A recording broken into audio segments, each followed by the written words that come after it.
Hello, I'm Brabazon. I'm the Dean of Graduate Research at Flinders University, and welcome to Vlog 94, the Confirmation of Candidature. And this is our second vlog in a 4-part series exploring how you move from enrolment to examination, from zero to hero. And the whole point of this 4-part series is to move you through your candidature in a logical, rational, calm and predictable way. Now yes, Hector is joining me once more as he is through this 4-part series to just remind us a little bit about the point of backward mapping, and that is to save you time and allow you to get on with your life. So the success of a PhD is determined, I would argue, by the success of the first year of your candidature. I do know if a thesis is going to work by the end of the first year.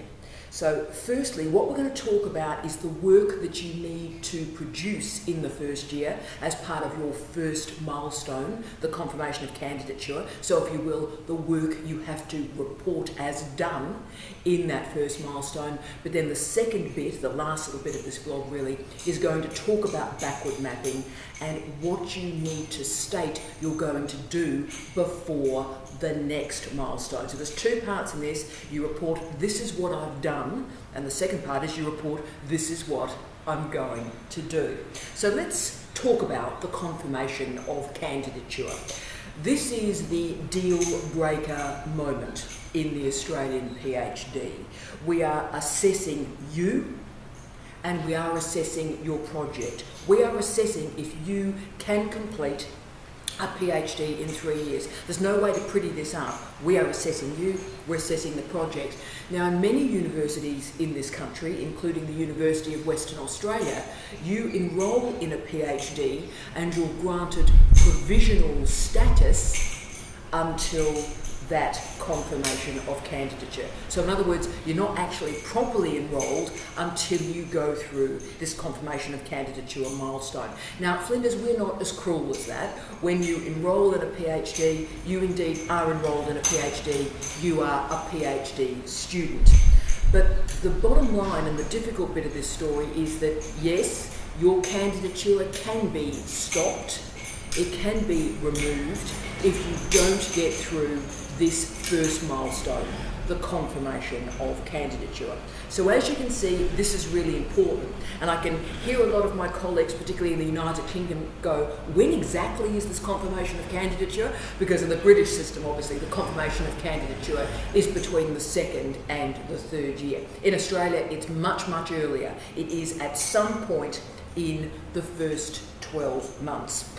The confirmation of candidature in the Australian system exists for many reasons, but most importantly, and again, I'm not prettying this up, it is determining whether you have the ability, you have the capacity to complete a PhD. Because if you think about it, there's something kinder about saying to someone 8 months in, look, I'm sorry, I don't think you can do this, rather than allowing someone to go for 3 years, take 3 years of their life, and they really can't do it.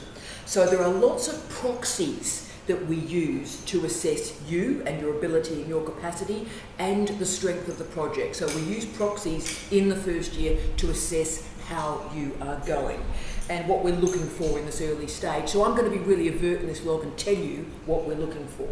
So a great first proxy is, can you identify a research problem or a series of research questions? So can you locate a particular field that you believe is important and resonant for research?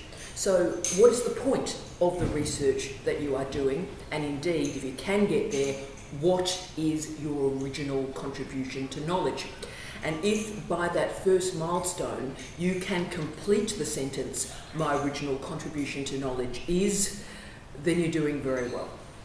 So the reason why originality matters at this point in the first confirmation of candidature, the first milestone, is really originality is the defining characteristic of a PhD. So if your supervisors and assessors are worried that actually this might not be a PhD, it's synthesising knowledge rather than creating new knowledge, then that's a master's rather than a PhD. So at this point in the confirmation of candidature, it is not common, but it does exist that a student enrolled in a PhD is actually suddenly enrolled in a master's because the originality is not in the project. So that's what we're assessing. Can you develop a research question or research area? But we are also assessing your writing.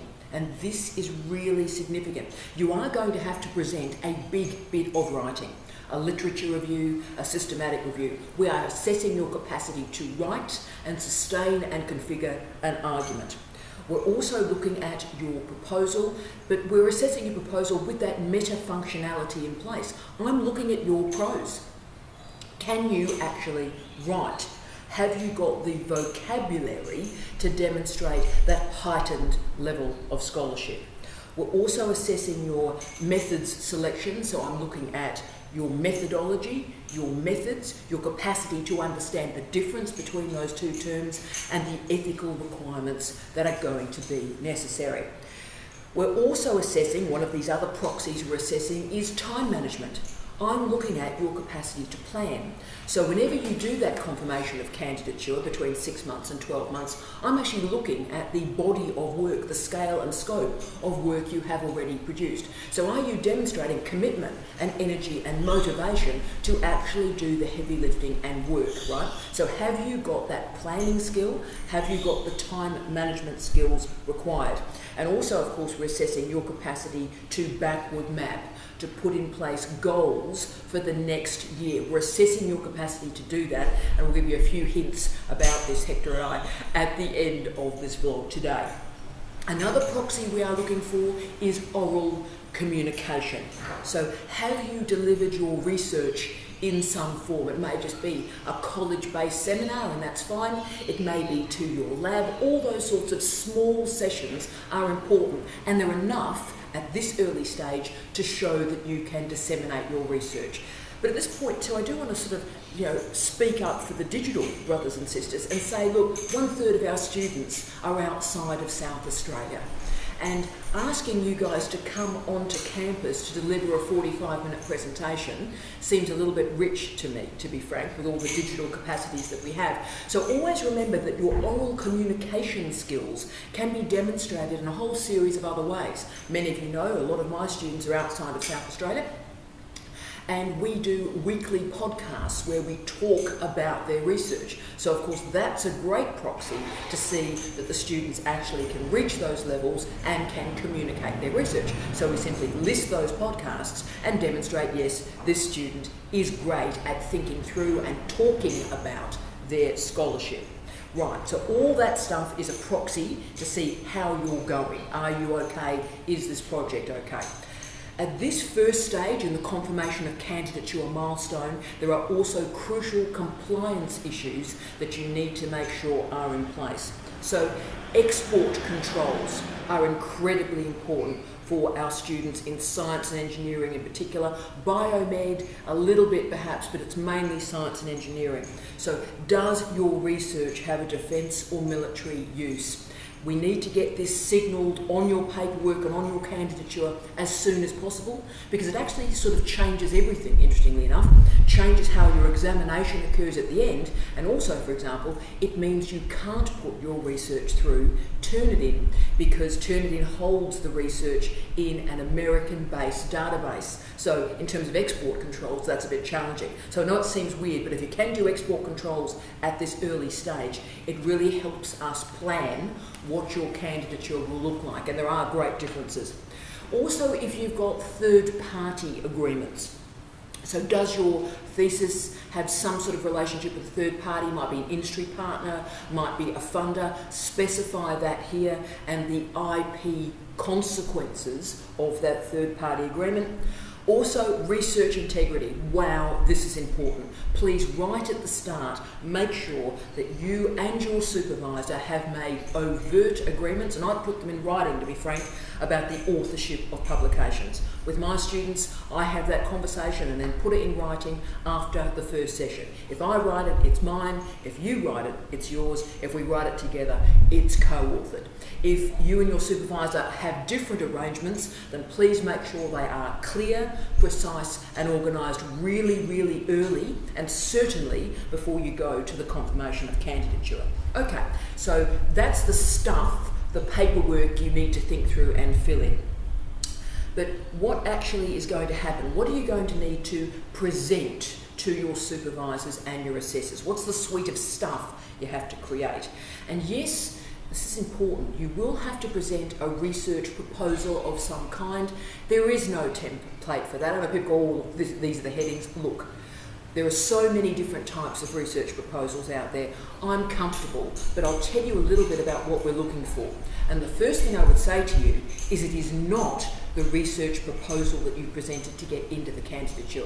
The greatest error that students make is that they sort of start with the document that they created coming into the program. And to be frank with you, that was just compliance. Have you got anything to say on the way in? If you're using that as the foundation of your research like a year in, that's a real problem. So I would let that first proposal go, to be frank with you, and I would open a new Word document and I would start and create something fresh and new that shows your intellectual development.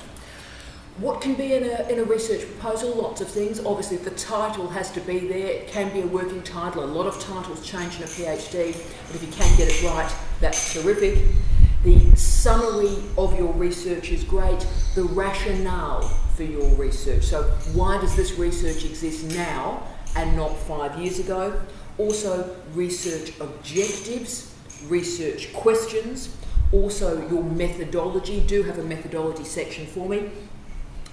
The bit I look for, which is a real proxy for me to be frank with you, is if students can specify how their research contributes to a discipline or disciplines.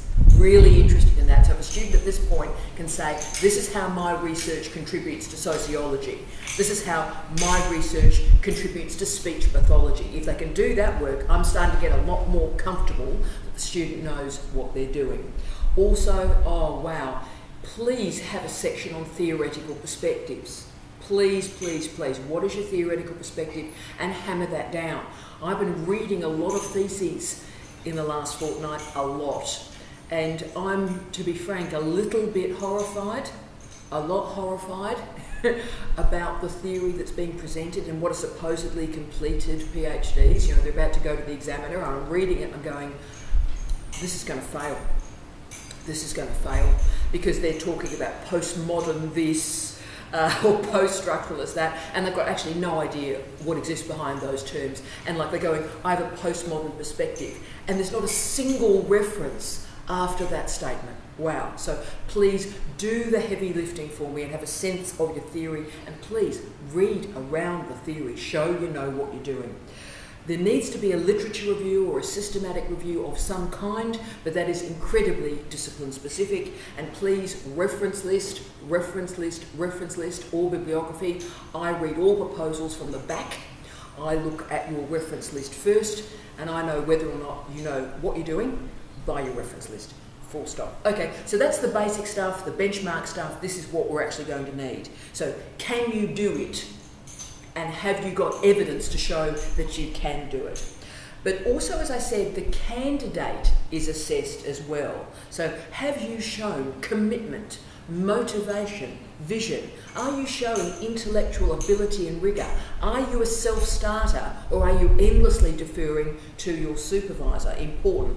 Again, there's all sorts of proxies to assess you as a candidate, but I, as I said, look for the scale and scope of work produced. So if you're dinkum, if you're committed to a PhD, then I'm going to see you've worked pretty hard in the first year, and I'm going to be able to see the scale of that work, particularly in your reference list. Have you also undertaken professional development? This is a way for us, in terms of milestones and backward mapping, to determine formative development. So in your first milestone, you will have to list the professional development activities that you've undertaken in that first year. And yes, of course, at Flinders, we have a wonderful program, Big Hi to Daddy. We have a fantastic program of professional development that you can swing in as required. But also if you've done stuff outside, so you've engaged with MOOCs, for example. I do 3 or 4 MOOCs a year, every year. If you're doing that, that can also be incorporated in this first milestone.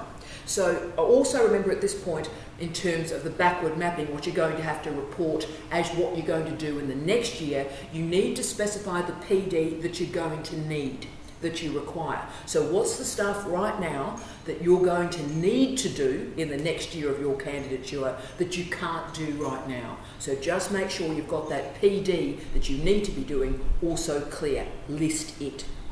Right. Let's also talk about resources. This is an important bit, and I'm just going to put on my former head of school hat here. And probably we don't talk about this as overtly with students as we need to. People talk about resources and money, and people go, oh, well, it's not about the money.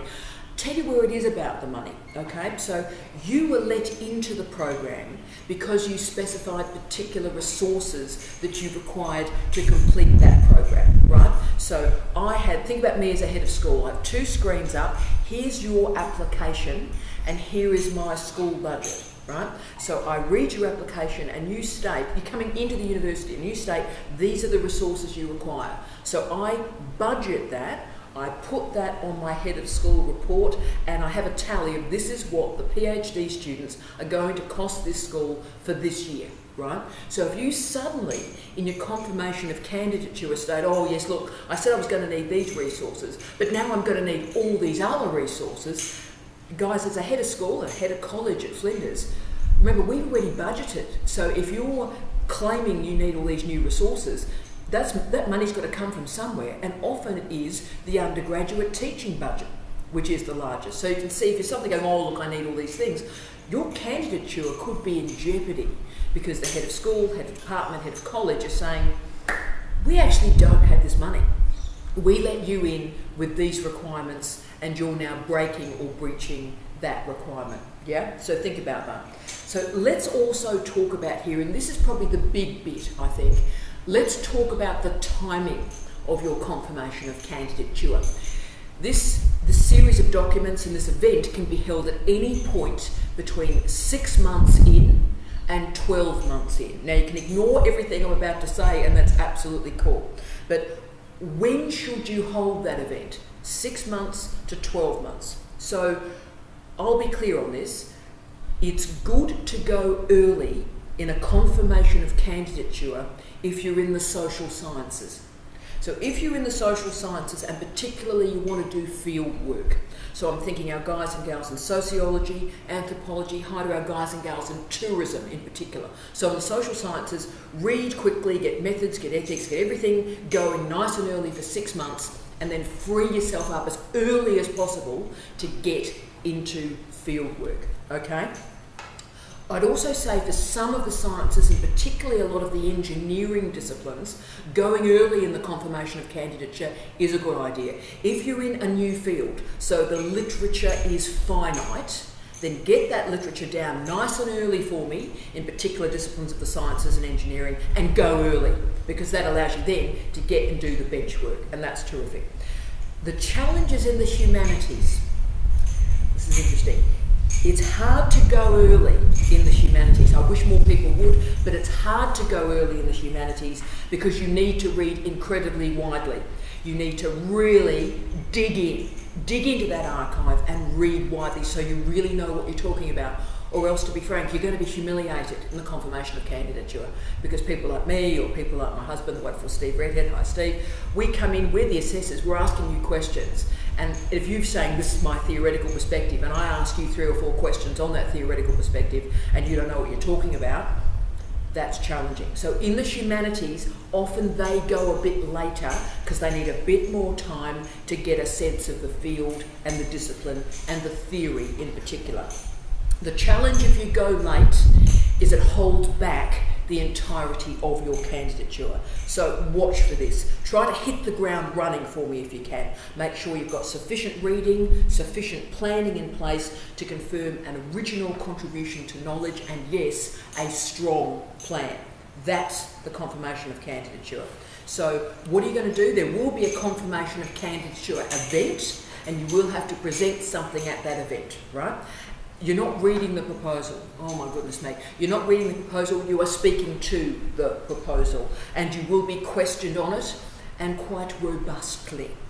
The written document and the oral component come together, and that's how we assess whether or not you get through this deal breaker milestone. The final bit of the vlog this week is the backward mapping component. Okay, part of what you're going to be asked to do in this milestone is actually state what the next year is going to look like. What are you going to do in the next 12 months? So you need to specify in detail your goals and what you intend to achieve in the next year. So the easy stuff there perhaps is the PD, the professional development that you're going to do, right? So specify the goals that you may have for PD, pretty easy stuff. The software, the hardware you'd like to get to use and deploy. Maybe you need some time management skills, specify that. Some personal skills that you might require. Information literacy skills, communication skills, writing skills. And the Office of Graduate Research, of course, big shout out to everyone. We have 2 great programs that enable writing skills. The Right Bunch, hi to everyone in the Right Bunch, that meet every Friday, wonderful group of people, and also Right Skills, where you get that one-to-one attention. So if you require that, that's no worries. We have programs, specify that that's what you're going to be a part of for the next year. But then also, so there's the PD, that's in terms of backward mapping. Then think about the actual stuff, the actual content, the research work that you're going to undertake. What experiments are you going to do? What field work are you going to do? What archives are you going to get into? What reading, theoretical and methodological, are you going to do in the next year? And be as precise as you can. As precise as you can. And also, and put the problem into the work. I've done a whole vlog on that. Log prospective problems. So don't hide stuff. Go, look, these are going to be 3 challenging areas for the next year. That's good. Specify the problems, name the problems, and then we can come through and create some solutions for you. Also, if possible, this is the great milestone if you can, specify the chapters you would like to complete in the next year. So in a year's time, I will have these particular bits of work completed. If you're doing, for example, publications, these are the publications I'd like to submit to journals, perhaps to these journals, and if you're doing conferences and seminars of some kind, then list those. So at the mid-candidature review, so in a year's time, you will be assessed on whether or not you achieved those milestones, okay? So that's important. So don't go crazy, don't go, I will finish a PhD in 18 months. Some people do. Don't say that because you'll be assessed by that. So it is important that you are real and clear in those milestones, and don't go crazy, but you also do need to demonstrate that you will finish in 3 years. That's the backward mapping. So if you don't specify enough for the next milestone, then your supervisor, your postgraduate coordinator, they're going to bounce the milestone because you're not demonstrating that you will complete in 3 years. And the whole point of backward mapping and the milestones is to get you in 3 years. That's proper backward mapping.